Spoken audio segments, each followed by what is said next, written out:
Joined by J.J. Joe, former Baylor quarterback, Baylor Radio Color Analyst, and also can talk about many things, not just what happens with Baylor moving forward. J.J., thank you for your time. How would you grade Sawyer Robertson, and how much did rolling his ankle affect perhaps Baylor maybe dummying down a little bit of what they could do in the last part of the game?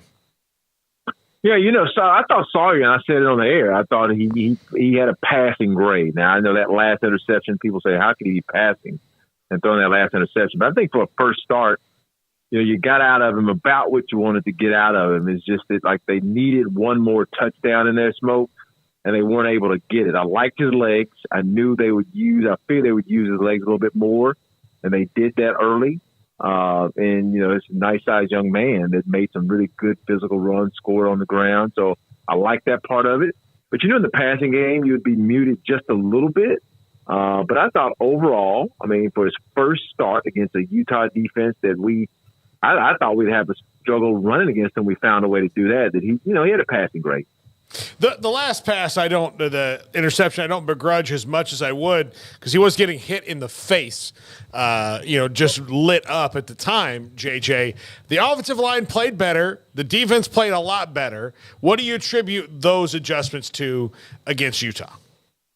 Well, first of all, if you've ever been in a college practice a week after a disappointing game, yeah, I can tell you what happened during the week. The coaches got pretty aggressive with them as far as practicing, being on them about detail, and they made some changes. I think Abosole, I hope I'm saying his name right, stepped in at left tackle, I believe it was, and I think they did some other stuff, but they were much improved over last week, and they really focused, you could tell, on, just technique, but I call it being technically physical. Like, they got the technique shored up, really limited penetration, and they were more physical, and that showed. They played well, and I was really surprised. I was thinking, like, man, how are we going to run the ball against Utah when we didn't run it against Texas State? But they did a great job of limiting penetration. Our backs did a great job, especially Richardson, of being physical, running through some tackles. And we ran the ball, especially that first half, good enough to win. We just didn't continue it.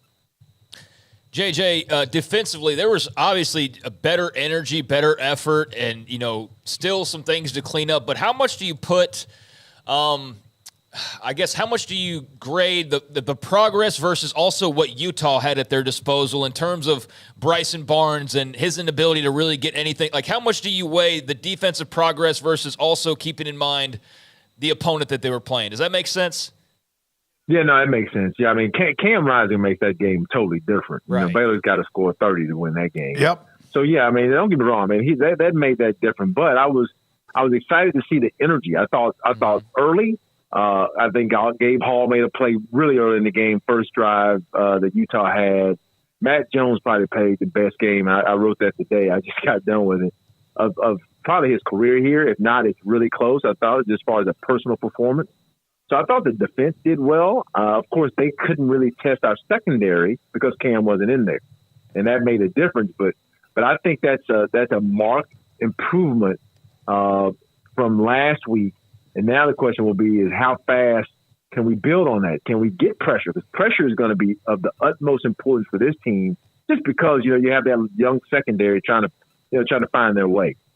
J.J. Joe with us on 365 Sports. So this program inexplicably has now lost 6 in a row. And, J.J., we got into it last week because it was a horrible loss, and then Texas State loses against UTSA. But it's lost 6 in a row. What do you think is the feeling right now within that coaching staff? Well, within the coaching staff, those guys care more than anybody. They're the ones that invest most of the time. So I have no doubt that it's eating them up because, you don't win a championship, less than about 2 seasons ago, and then all of a sudden get here and not eat at you. So I know Coach Dave Aranda is on a path as he can be, and so is Coach Grimes and Coach Powlett. But this team is, I wrote this today. I know you guys don't have it yet, but it'll be in my article. It's lost its way. That's all I can say. It's lost its way. And in a short period of time, we've forgotten how to win. And we've gone from a program that just knew how to win, knew how to pull it out, to one that's looking for what's going to happen next. And that's a hard place to get out of. And we've found every which way but loose of how to lose a game. We've lost it every kind of way. So, if I don't know the answer, the coaches, I know they're searching for the answer, and it has to start with the players, the leaders, the seniors. Those guys have to make a determination of what this season is going to be. Because those coaches, I can tell you, they're working hard. They're trying to put the schemes in place, but, man, this is a hard one to get out of. JJ, you mentioned it there, and I was going to ask you about it. This 6-game losing streak it's almost easier when you've got a team that always loses. Well, didn't cover the tight end again. That guy scored 4 touchdowns, and they lost. The defense can't stop the run. This team, like you said, has found in the 6 different losses, there obviously are some overlaps. But honestly, this game was different than the Texas State game, which was different than Air Force, which is different than Texas and Kansas State, all going back, which is different than TCU. So if you look at those 6 losses, there's not a through line. So how hard is it to figure out? Because clearly they can't get all 100 guys pulling the rope the same direction each Saturday. Yeah, man, that's what these guys get paid a lot of money to do. They got to figure it out. And I know Mac Rhodes talking to Coach Aranda. I know he wants performance, and Coach Aranda is talking to his coaches and down the line. But it's a hard one to get out of. And I'll tell you, the one thing I wrote today that you guys will see get posted is, man, the one thing I know, football is about X's and O's. You've got to have good coaches with good schemes, and I think we have good coaches with sound schemes, good schemes. But at the end of the day, this is about the Jimmies and Joes, my man. And the thing, if you ask me, what maybe itches me a little bit being an offensive player is it is inexcusable to me for certain guys not to touch the ball a certain number of times, unless the team is just putting 2 or 3 guys on and they can't get it. And I look at that and say, the reason you won in 21 is because Abram Smith ran the ball almost 300 doggone times, and Treston Ebner touched it, and Tyquan Thornton touched it.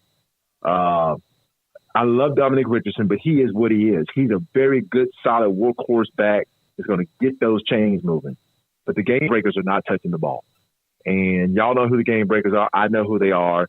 And they cannot touch the ball 8 times a game for this team to win. And if they keep doing that, if you don't figure out a way how to scheme up the ball to let speed guys touch the ball, playmakers touch the ball, you'll lose. What was the score? 13-16, whatever we lost by. And you just won't score a touchdown. It's too hard in this league to consistently drive that ball like you got to and score a touchdown. Now, did we miss some stuff? Yeah, we missed some deep balls. But you know what? I like throwing to a guy who can run, really run. Because if you throw it right, or even if you throw it wrong, sometimes they'll go get it and make it right? JJ, I agree with you. Are you referring to Monterey Baldwin? I am. I mean, I'm not in practice. Like I said, I wrote this down. I don't know what's going on in practice or whatever. But for Monterey, he's not only falling off the reception list, he's falling almost off the participation list. Mm-hmm. So, and to me, if I have a guy on scholarship that ran a 10.66 in high school, the one thing I'm going to do to you about 3 or 4 times, I'm going to line you up outside, and you're going to run vertical at least 3 times. And I'm just going to see if they can guard you. And he's proven to me, and I don't know what's going on in practice. I don't know if he's not performing or what. He's shown us that he can make a play every once in a while. And him not touching the ball at all is surprising.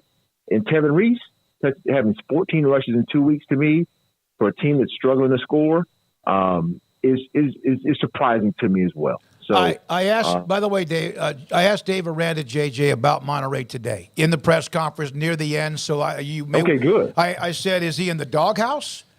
And Aranda said no. In fact, he had a great week of practice. You can listen to the rest of his answer, but I'm glad you brought that up because we sat there during the game watching the game. Like, I know he had the drop at the goal line, was critical against Texas State, but he's not even like there's something missing there for whatever reason.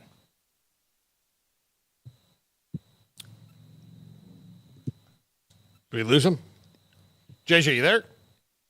Oh, I'm here. No, I just wanted you to know so you can listen to his answer because I asked specifically about where he has been or why he's not a part of it. So that goes right down your article that we're about to read here on Sic'Em365.com premium section. We appreciate your time as always.